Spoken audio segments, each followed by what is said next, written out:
todas y a todos, muchísimas gracias por sacar tiempo para participar en esta presentación de esta nueva instancia que creó la Universidad de AN para enriquecer el trabajo institucional.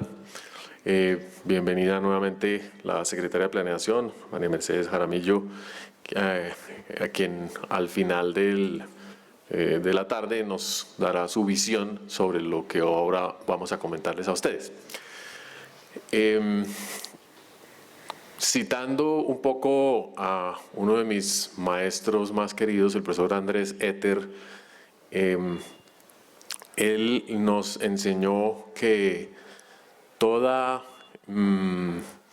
proceso, toda función de intercambio de energía, de materia, de información incluso que se diese en el mundo, tenía una manifestación física y que era aprehendible, se podía investigar de manera visual a través de una herramienta muy interesante que era la ecología del paisaje.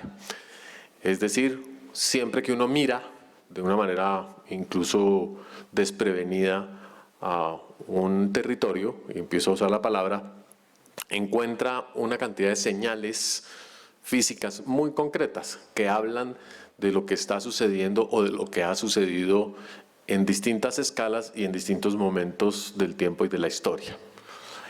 Uno aprende entrenando los sentidos a hacer estas observaciones del territorio casi que de manera automática.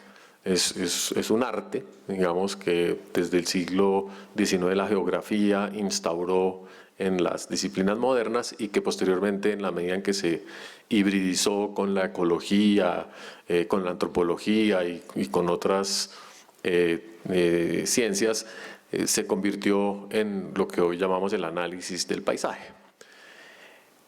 Ese análisis lo que muestra es que hay una cantidad de procesos subyacentes continuos que están definiendo las posibilidades de existencia de las cosas.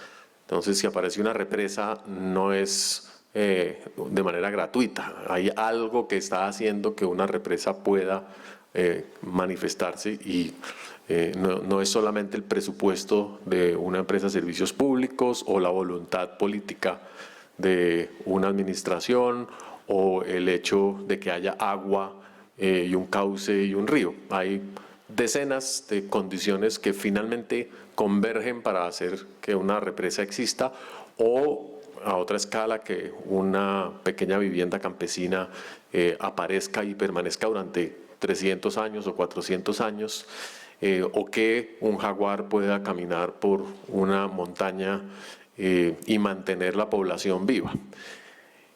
Todos esos son elementos fundamentales para abordar la sostenibilidad. ¿Por qué?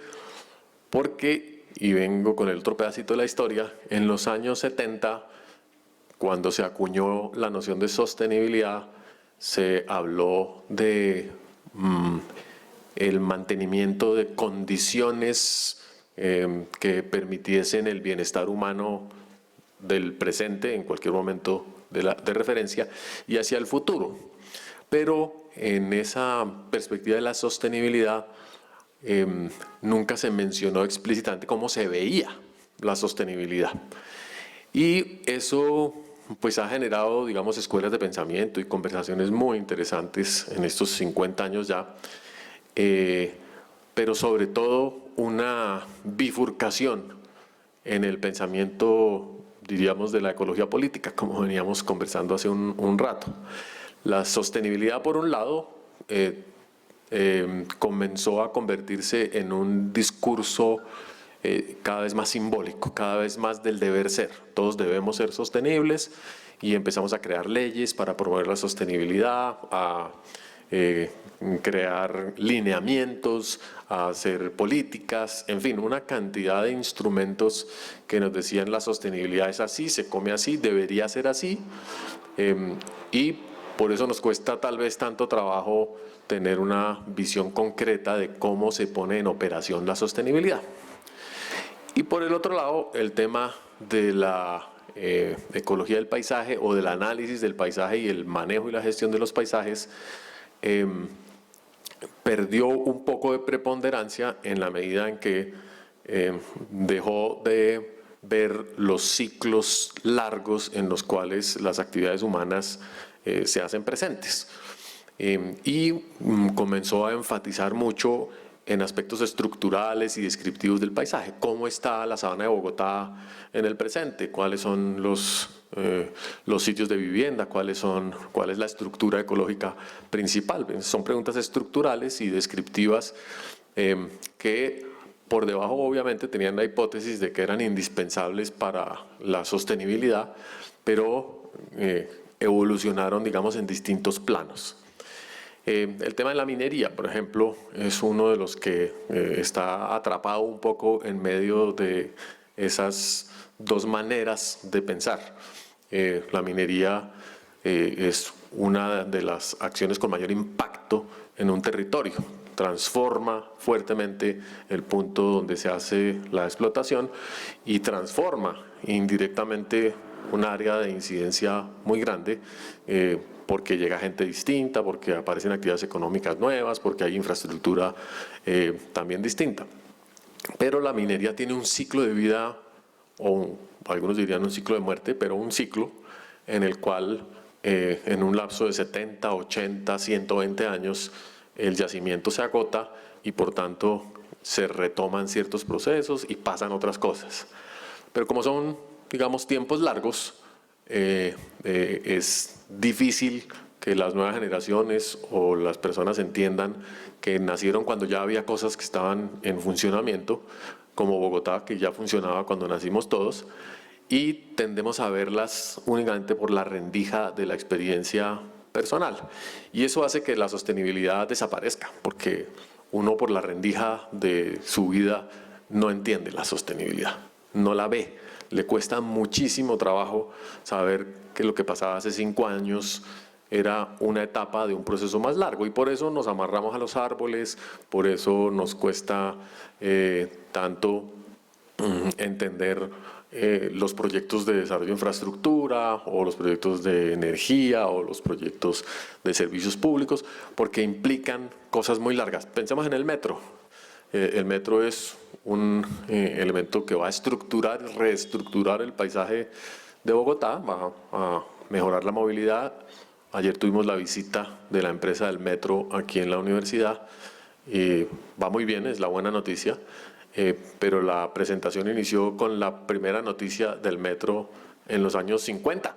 En el tiempo decía, mañana empiezan las obras del metro en Bogotá, y no pasó. Se empieza a construir el metro después de años de plantearlo como una opción de movilidad sostenible, que sí lo es indudablemente, y finalmente lo vemos hoy. Y es el punto exacto donde convergen el análisis de sostenibilidad y el análisis del territorio.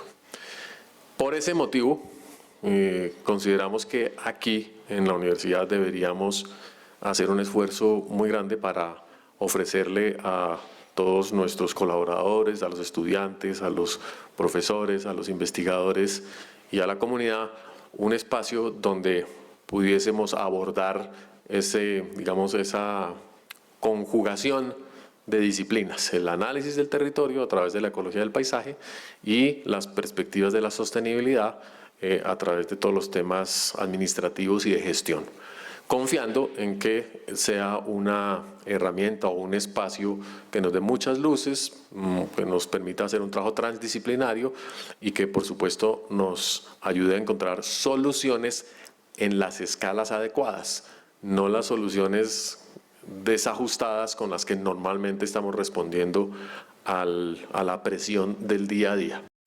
Agradecimiento a la Universidad de EAN por haber permitido la creación de este espacio.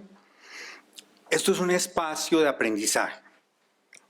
Esto es un espacio que crea la universidad para dinamizar una construcción social de un conocimiento, un aprendizaje sobre lo que la sociedad ha hecho y una apreciación desde la academia y desde la práctica de los retos futuros de la sostenibilidad. La Universidad de Ann tiene el Instituto de Emprendimiento Sostenible y tiene programas académicos, varios, muchos, que tienen que ver con los temas de la sostenibilidad. Entonces, ¿por qué aparece este espacio, este laboratorio? Porque la sostenibilidad que a nosotros nos enseñaron en el siglo pasado, como decía Brigitte, la primera visión de sostenibilidad, años 80, 90, pretendía un equilibrio entre una perspectiva social, ambiental y económica para el bienestar humano. Y eso, por supuesto, es válido. Un equilibrio, que no es un equilibrio de la naturaleza. La sostenibilidad no es una propiedad de la naturaleza. La naturaleza es y cambia. Y si explota el volcán de Krakatoa en un momento dado, aparecen sistemas ecológicos nuevos que no existían, se destruyen otros que llevan miles de años en formarse. La naturaleza tiene un devenir cruel, independiente un poco de nuestra visión y de nuestras aspiraciones. Eso lo resentimos siempre como individuos. Nacemos, crecemos y morimos. Esa visión, digamos, de la sostenibilidad como un equilibrio agenciado por el ser humano. Entonces dicen, no, que es antropocéntrico. No sé, habrá que preguntarle entonces a el resto de seres vivos cómo ven la sostenibilidad. No, es un tema profundamente problemático para la existencia del ser humano, de la sociedad humana. Entonces llamémoslo antropogénico o antropocéntrico. Esa no es la discusión de la sostenibilidad. Ese equilibrio que se presentó en el siglo pasado y que llevó a instancias institucionales, jurídicas, normativas, que se volvió toda una estructura y un andamiaje institucional, hoy en día está en crisis. Pero la crisis de la sostenibilidad de hoy no es solamente una crisis ambiental o de pobreza o de inequidad en la repartición de los beneficios de la economía, sino la crisis es principalmente de origen, que hay que reconocer desde la academia, es una crisis conceptual de pensamiento. ¿Por qué? Porque en los años 80 se hablaba de la sostenibilidad como mejoramiento. Todos podemos contribuir a la sostenibilidad, por supuesto. Algunos lo hacen no comiendo carne, otros montando en bicicleta, etcétera, etcétera. Pero no es lo mismo contribuir desde el individuo o desde las organizaciones a participar en la construcción de una sociedad más sostenible. No es lo mismo, porque hay una diferencia de escala de lo que es posible agenciar desde el individuo, lo colectivo, la comunidad, el país, y lo que la sociedad requiere desde una visión de planeta más global, más en donde estamos todos.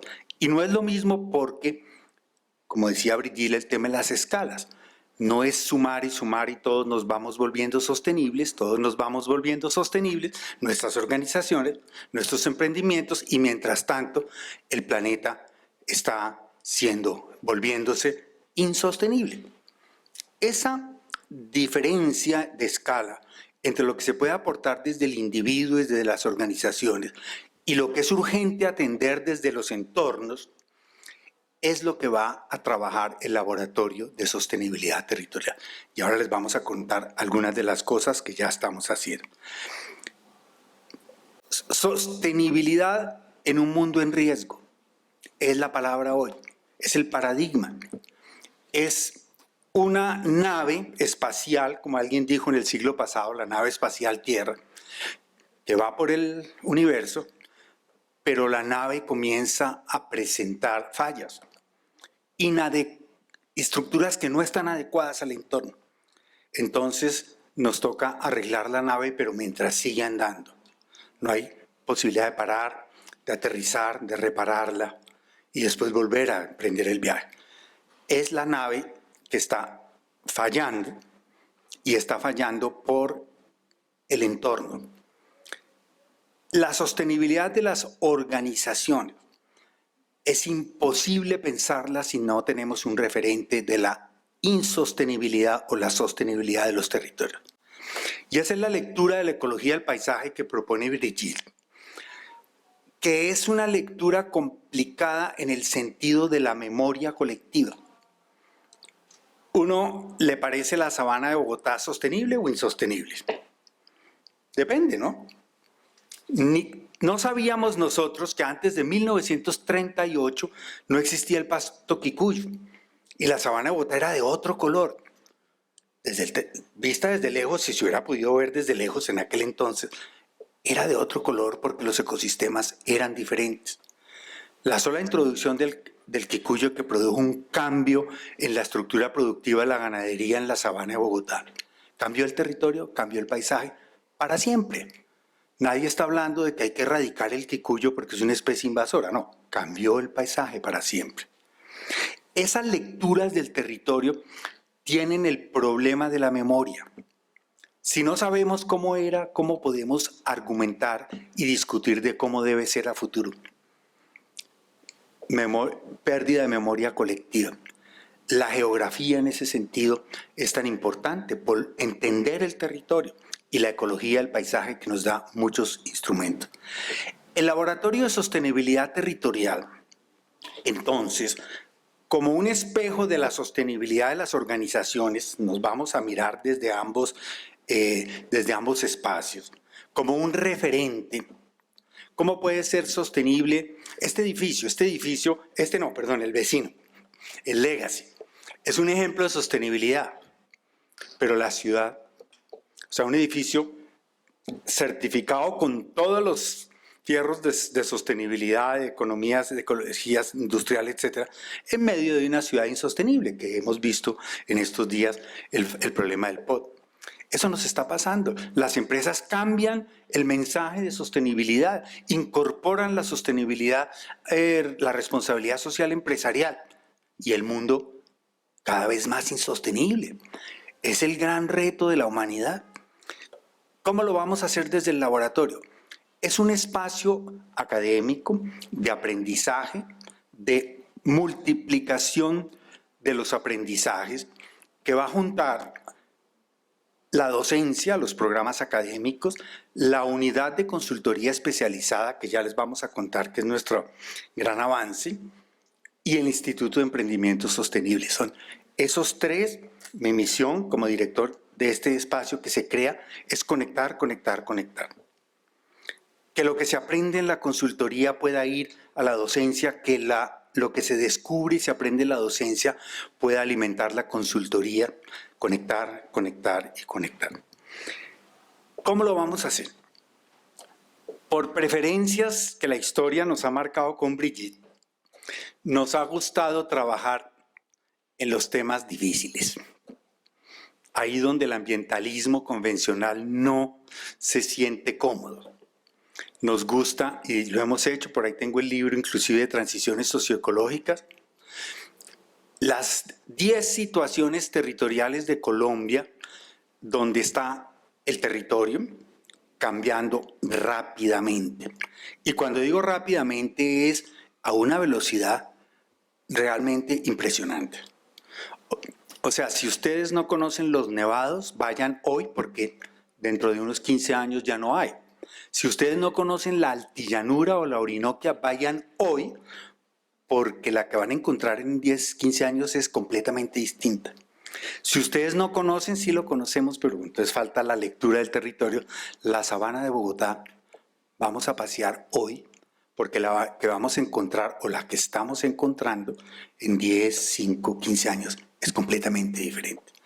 Tiene una estructura social y ecológica diferente, una dinámica ecológica diferente.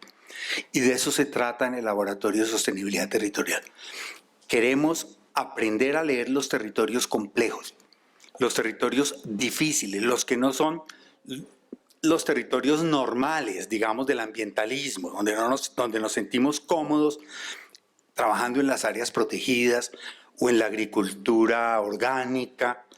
Todo eso es muy válido, por supuesto, pero nosotros hemos escogido en el laboratorio trabajar en los territorios difíciles, en los territorios donde está cambiando rápido, la minería. La minería la agricultura industrial.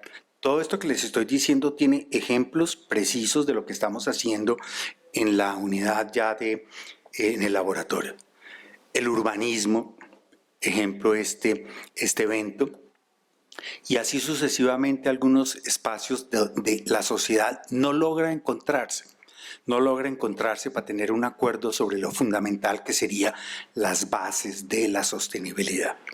Entonces, minería, urbanismo, agricultura industrial y por supuesto también dificultades muy profundas y cambios en territorios campesinos o en las zonas, digamos, del post-conflicto, donde también está cambiando muy rápido.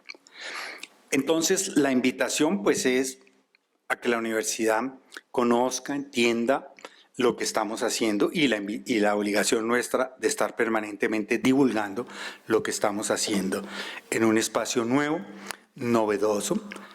Yo no conozco, bueno, hay institutos de investigación en muchas universidades, pero digamos con este carácter de aprender haciendo, de laboratorio, de construcción colectiva, de aprendizajes, pues no siempre se encuentra.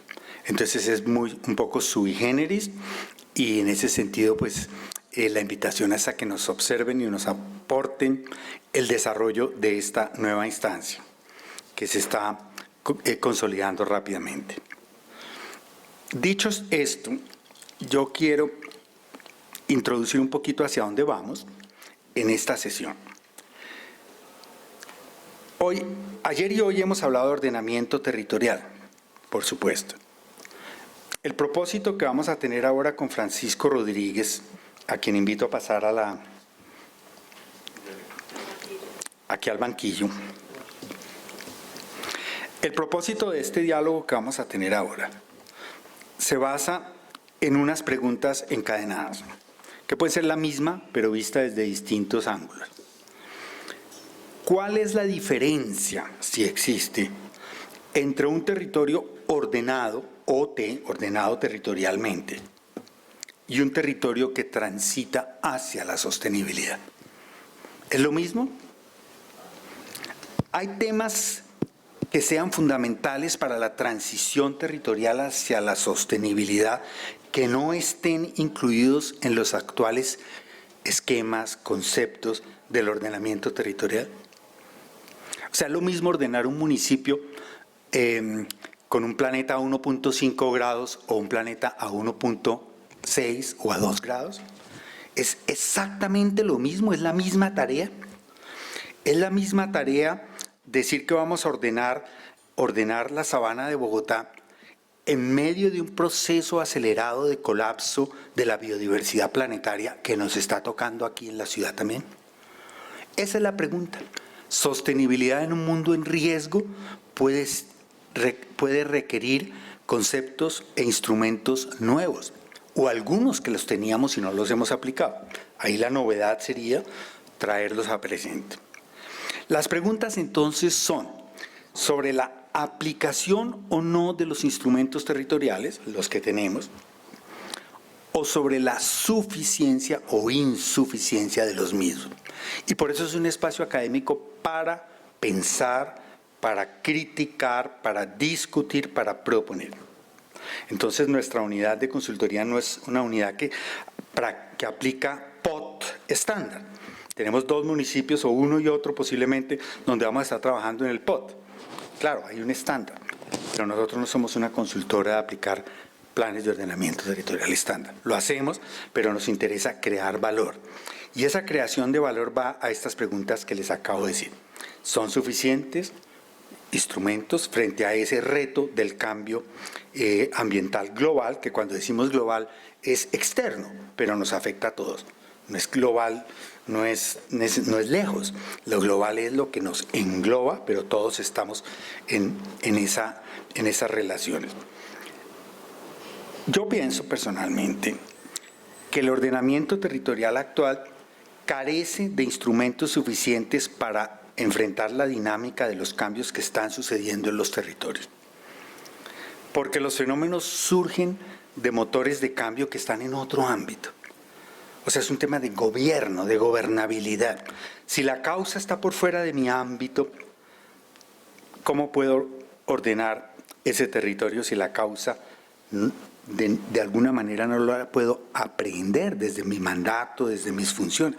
Y eso lo hemos visto en los POT de una forma dramática, porque los límites municipales nos han hecho imposible jurídicamente mirar lo que está al otro lado del río o lo que está al otro lado de la línea. Ahora, eso que está al otro lado, que es el sistema que nos está englobando, se nos está escapando.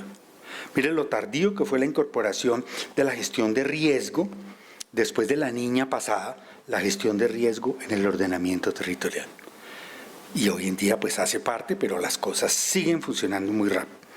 Y hay varios temas de cambio externo que no nos están permitiendo ordenar, entre comillas, la palabra la dejamos para revisión, ordenar, que son obviamente el cambio ambiental global, que tiene manifestaciones hasta permanentemente podemos estar leyendo los territorios y darnos cuenta que el cambio ambiental global está ya actuando sobre nuestros territorios. Ya son diferentes. Problema de memoria, ¿no? Pero ya cada vez son diferentes. Y otro tema que tiene mucho que ver aquí con este aprendizaje es la confusión entre la adecuación del territorio para las necesidades humanas. Eso es lo que hemos hecho siempre, adecuar el territorio para nuestras necesidades, y la adaptación al cambio climático. No necesariamente son lo mismo. Seguimos adecuando y se nos desordena, entre comillas, el proceso del territorio. Otro tema global que nos está afectando es la urbanización como fenómeno económico, cultural, totalizante. La mayoría del país, ¿se acuerdan ese libro de Razones para la Esperanza que produjo el Plan de Naciones Unidas para el Desarrollo, Razones para la Esperanza, en medio de las discusiones del conflicto armado del país? Y ese documento muy importante lo que decía, ojo, Colombia por indicadores la mayoría de la población puede ser urbana, pero territorialmente hablando somos todavía en gran parte un país rural. Y lo llamaba Razones para la Esperanza, que fue muy bonito en ese momento el título de ese libro y el contenido. Entonces, esa tensión entre lo urbano y lo rural, que se manifiesta en decisiones como la de ayer. La Corte Constitucional de Colombia ayer dijo que la pesca deportiva es contraria al ordenamiento jurídico de Colombia. Eso es una tensión entre un imaginario urbano y una realidad rural, donde hay una inmensa minoría de colombianos para quienes no hay diferencia entre gozar pescando y alimentarse del pescado. Ahora resulta que toca es como, no sé qué vamos a hacer, porque ese tipo de visión urbana que está invadiendo los territorios rurales está enajenando a poblaciones rurales de esas oportunidades. Y ahora vamos a analizar un poquito en el conversatorio esa tensión entre lo rural y lo urbano en el ordenamiento que llamamos del territorio. Antes de entrar a las preguntas con nuestro amigo Francisco, que es nuestro consultor principal en la unidad de consultoría especializada sobre ordenamiento territorial, les diría una cosa, algo que una indígena de la Sierra Nevada de Santa Marta dijo una vez cuando llegó un grupo de tecnócratas, de funcionarios, llegaron a visitar la zona y venimos a hablarles ahora del ordenamiento territorial.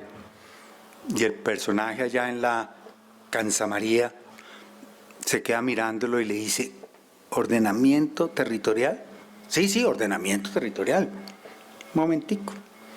El tipo va a y hace una pequeña consulta y vuelve y dice, perfecto, pero ojo, para ordenar el territorio primero hay que ordenar el pensamiento. Y ese es el punto que vamos a tratar en ese laboratorio.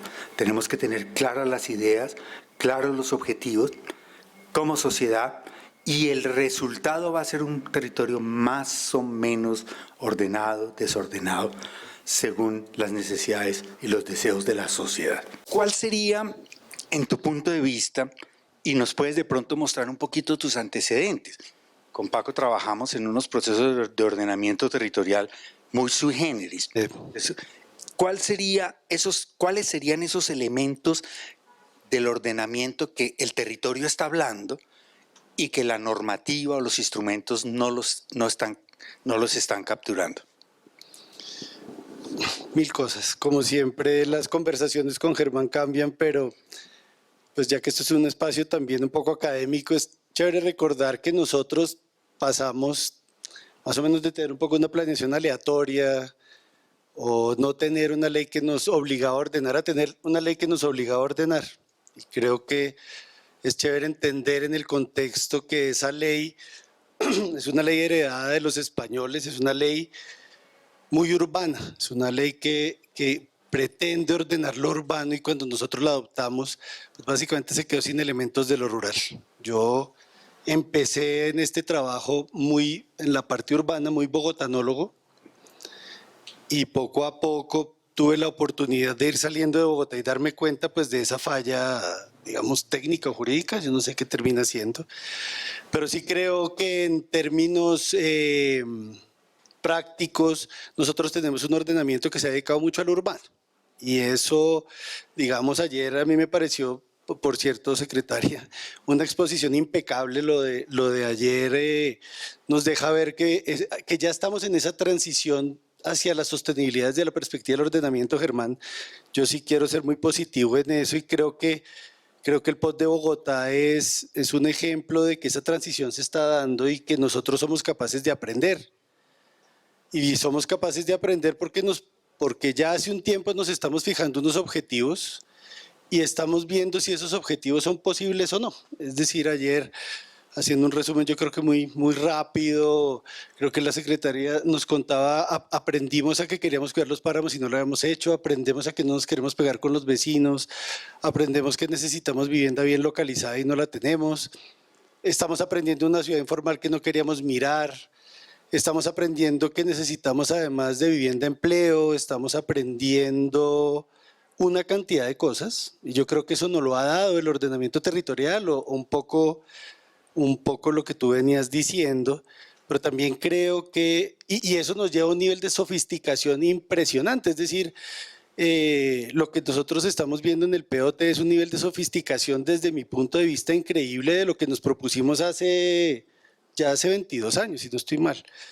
Es decir, nosotros nos preguntábamos si éramos capaces de capturar plusvalía y en ese entonces los foros era explicar qué era la plusvalía, hoy estamos mucho más en el cómo.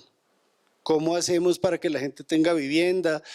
¿Cómo hacemos para no crecer más? O sea, el tema de no crecer fue una pregunta que se empezó a resolver desde el 2000, se recortaron suelos de expansión del POT anterior al POT del 2003 y ya hoy estamos en otro cuento. Entonces yo sí creo que ese ordenamiento territorial ya está haciendo un tránsito hacia la sostenibilidad, porque hemos sido capaces de observar y de aprender sobre ese fenómeno urbano, que creo yo que no hemos aprendido a observar muy bien y es el fenómeno natural y hacernos parte de ese fenómeno natural. Una experiencia que yo quisiera contarles que participamos en el grupo de geografía urbana de Paco fue cuando me invitó a participar en el ordenamiento territorial de La Mojana. Ustedes habrán oído hablar de La Mojana. Es ese centro húmedo, es el gran complejo de humedales del centro de Colombia. Y eran 11 municipios. Y entonces fuimos a La Mojana, que hace parte de la depresión Momposina, que es aún mucho más grande.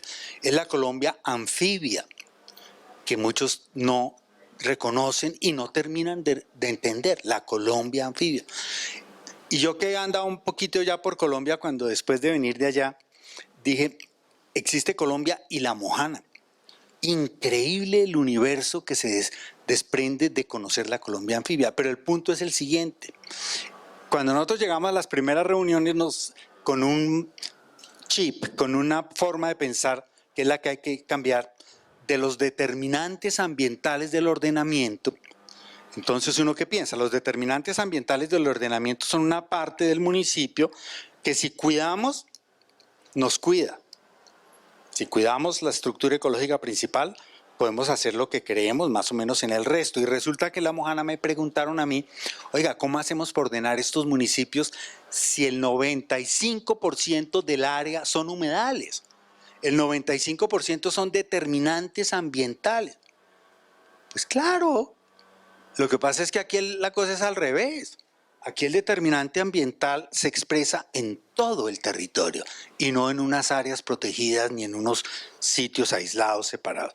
Entonces, ese aprendizaje, entender lo ambiental como una perspectiva de mirada, pero para funciones de todo el territorio, es una de las grandes lecciones que yo saqué del plan de ordenamiento de la Colombia anfibia. ¿Cómo sería eso? Aplicar como esa visión de que lo ambiental no está en un rincón del municipio, sino que lo ambiental es una perspectiva que atraviesa toda la existencia y el devenir de un territorio. Pues ahí siguiendo con las anécdotas, pues sirve tu regaño. Y fue una vez que estábamos en un taller todos trabajando y siempre seguíamos con el orden de la dimensión social, la dimensión ambiental y la sociedad y la dimensión económica. Y tú me dijiste, pero es que no. El capital natural lo engloba todo y vamos a resolver esto de distintas maneras. Finalmente, lo más chistoso que pasó en La Mojana es que logramos tener dos planos de usos del suelo. Porque el problema de La Mojana era la estacionalidad. Unas veces subía el agua y ahí se podían hacer unas cosas y había una relación de ver derecho con esa naturaleza de una forma, y cuando el agua bajaba, venían las vacas en transhumancia y había otra forma, había otros usos del suelo. Tener dos planos de usos del suelo hizo un cortocircuito en la corporación autónoma y eso fue un problema gigante de resolver. Pero finalmente, vuelve y juega, es la observación y el entender que las determinantes ambientales son todas, inclusive en Bogotá. ¿Y cómo sería en la sabana de Bogotá, que estamos trabajando en el POT de Mosquera, nuestro más grande vecino? Porque allá estamos construyendo algo interesante que liga directamente a la pregunta que comenzamos. ¿Cuál es la relación entre el ordenamiento territorial y la sostenibilidad de los territorios? Digamos que a partir de ese aprendizaje, yo creo que el aprendizaje fueron dos. El primero es que la sostenibilidad no depende solamente de la estructura ecológica principal. Es decir, la sostenibilidad depende de la interacción entre, digamos, todos los conjuntos que propone la ley, que son tan distintos a los ecosistemas. Es decir, la ley nos propone, por un lado, el suelo de expansión, el suelo rural, el suelo urbano y la protección como un tema transversal. Y realmente lo importante es la interacción entre todas esas cosas que, visto desde otros saberes, son ecosistemas que tienen que ver unos con los otros. Y yo creo que eso es lo primero, es decir, el mapa ambiental de un municipio no es la estructura ecológica, es todo el mapa. Eso es lo primero. Lo segundo es una cosa que aprendimos en la sierra y es el principio de reparto equitativo de cargas y beneficios que en lo urbano ha cogido tanta fuerza en el tema de la plusvalía y cómo esa plusvalía puede producir capital social si está bien capturada, y cómo ayer la secretaria nos decía que nosotros tenemos una deuda natural y social que tenemos que pagar con el cuidado, y que a propósito de una estrategia espacial vamos a capturar ese deber derecho de los propietarios del suelo con la colectividad para hacer unas cosas. Eso, visto desde la función ecológica, es como yo doy y recibo y entiendo la naturaleza como aquello con lo que estoy dando y recibiendo. Entonces, porque lo que estamos haciendo desde el laboratorio es lograr mapear el territorio completo y entender cuáles son las funciones y servicios ecosistémicos, cayendo en la tentación de siempre, que es cuantificar con la información que hay, pero entendiendo la interacción entre esas funciones, entendiendo que el urbano también presta un servicio, como decía ayer Brigitte. Finalmente el ordenamiento territorial es un modelo ecológico controversial, no jurídico, y yo creo que eso es lo que estamos haciendo desde el laboratorio. Bueno, eso nos lleva un poco a la necesidad de acelerar aprendizajes. Acelerar aprendizajes, creo que es un gran mensaje para la sociedad, para los estudiantes, para la academia, porque el entorno sí está cambiando muy rápido. Y acelerar nuestros aprendizajes implica entonces aprender de lo que ya hicimos, de lo que no hicimos bien, de lo que no eran las preguntas que no eran válidas antes y hoy aparecen como determinantes emergentes de lo que llamamos todavía el ordenamiento, por supuesto, porque el territorio, pues como decía Brigitte ayer muy sabiamente, no es un atributo de la naturaleza. La naturaleza no está ordenada. La naturaleza no está ordenada tampoco solamente a través de la perspectiva de unos grupos ancestrales o tradicionales. La naturaleza como esa otredad de la cual nosotros hacemos parte está en permanente cambio y lo importante, lo urgente es poder contribuir a conducir, dirigir y participar de ese cambio de tal suerte que que podamos tener un bienestar mayor para nosotros y para las generaciones futuras, volviendo a la definición original de sostenibilidad. Cuidar el territorio, que el territorio nos cuida, esa relación recíproca de cuidar, que es un gran mensaje de ayer y que creo que es fundamental, es ese cuidado recíproco, cómo lo podríamos traer a la agenda del ordenamiento para empezar a crear una narrativa además nueva, novedosa. Pues yo creo que hay una deuda que sí tenemos y es, pues para aprender a dar y recibir y a cuidar hay que entender qué es lo que estamos cuidando y qué es lo que estamos, a qué le demos reciprocidad y creo que ahí estamos avanzando. Pues yo creo que la transición, por ejemplo, para mí más interesante el POT de Bogotá hoy es esa transición hacia su ruralidad y su capital natural. Cómo restaurarla, cómo conservarla, cómo ser partícipes nosotros de esa restauración. Yo creo, Germán, que esa reciprocidad hoy es urgente porque, como decía Brigitte ayer, no es suficiente con que nos quedemos mirando cómo las maticas suben otra vez y se toman Chernobyl. Ya en este momento es un momento estamos en un punto tal en que tenemos que manos a la obra. Tenemos que realmente meter las manos y, por ejemplo, el concepto de proximidad en el POT es muy interesante porque hay ecosistemas próximos que podríamos cuidar.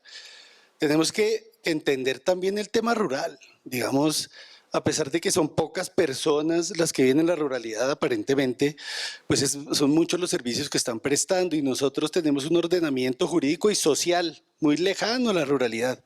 Nosotros no entendemos la ruralidad, no nos interesa, especialmente en Bogotá.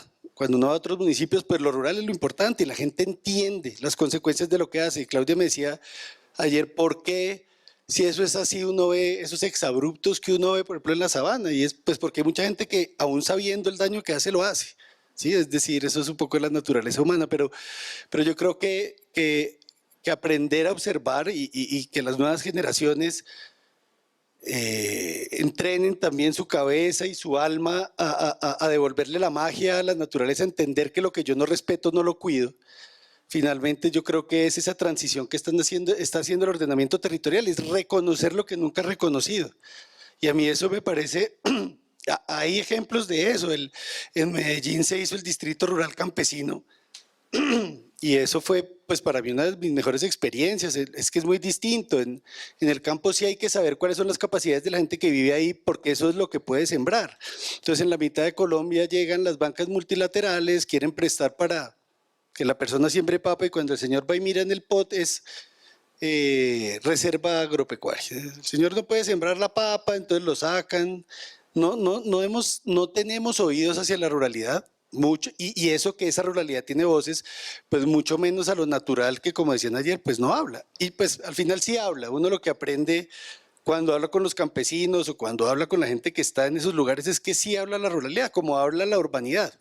O sea, uno sabe que si va a poner un medio de transporte, va a crecer el edificio. ¿Por qué? Porque uno se entrenó. Lo que decía Germán, es una cosa de entrenamiento, lo que decía la secretaria. Pues sí hay gente entrenada en otras cosas, sino que hay que aprender a escucharla. Y yo creo que eso es parte de lo que es interesante el laboratorio en lugares complejos, donde hay que aprender a oír y a poner cuidado, como en la sabana de Bogotá, porque digamos son puntos muy distantes de donde uno parte para poder lograr un acuerdo y creo que un laboratorio de sostenibilidad se centra mucho en los acuerdos y una cosa que hablamos hace un tiempo tú y yo y es poder documentar cuáles eran los acuerdos, cuál era el trade-off del momento, porque Hace 20 años pensábamos una cosa y queríamos una cosa y ahora no, ahora es distinta. Eso no quiere decir que la de antes estuviera mal. Y lo mismo va a pasar con el tema del campo y el medio natural. Hace 30 años la idea era sembrar árboles. Hoy sembrar árboles no es suficiente para la restauración ecosistémica, pero eso no quiere decir que estuviera mal sembrar árboles. Entonces sí creo que esa reciprocidad va a que empecemos a ser sensibles y a entender qué es lo que queremos cuando hablamos de una deuda con la naturaleza. ¿Cuál deuda es? ¿Qué le estamos debiendo? ¿Cómo le vamos a pagar? ¿Cómo le vamos a devolver la magia para realmente respetar la naturaleza? Eso para mí es como el macruma que dicen los icus en la sierra, el dar y recibir. ¿Cómo dicen? Macruma, dar y recibir. Bueno, muy bien. Entonces estaremos aquí aprendiendo a dar, recibir, a leer el territorio, a organizar, a sugerir la agenda de organizaciones complejas como las que más transforman el territorio, alinearlas con los objetivos de sostenibilidad territorial.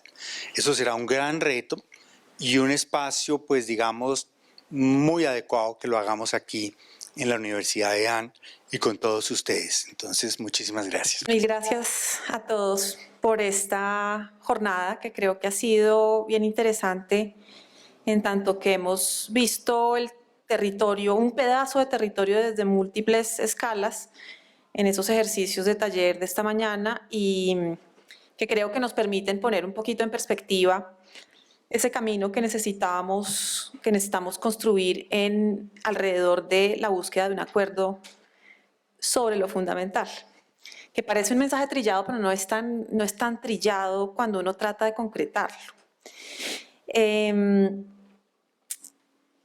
Y quisiera simplemente a título de conclusión someter aquí como una pregunta para que intentemos resolverla entre todos en algún momento.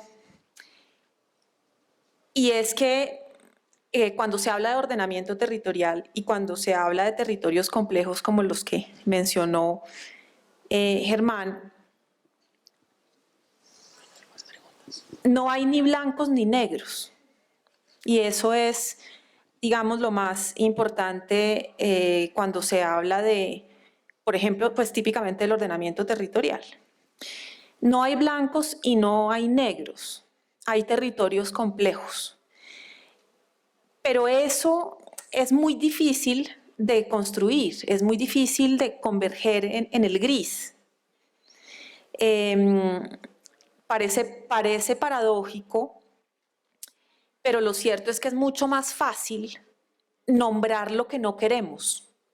Es siempre más fácil nombrar lo que no nos sirve, ¿cierto?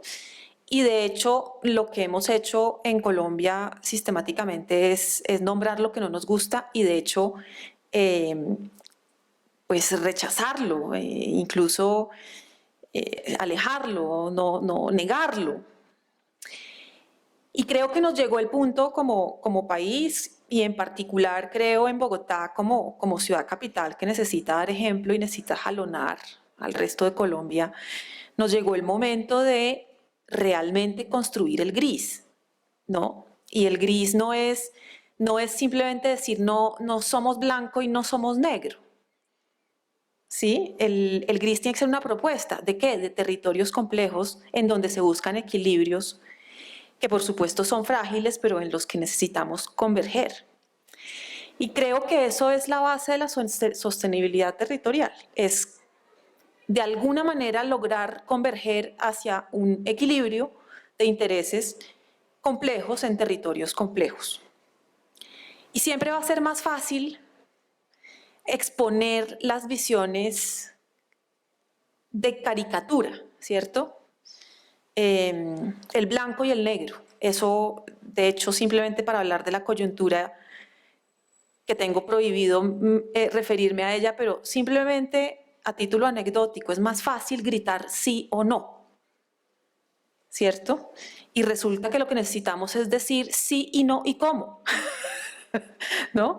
Entonces yo creo que ese es el reto del Laboratorio de Sostenibilidad Ambiental, es cómo conseguimos una forma de innovar en el diálogo, en la construcción colectiva, en las formas incluso de dirigirnos unos a otros, de poner cosas en la balanza,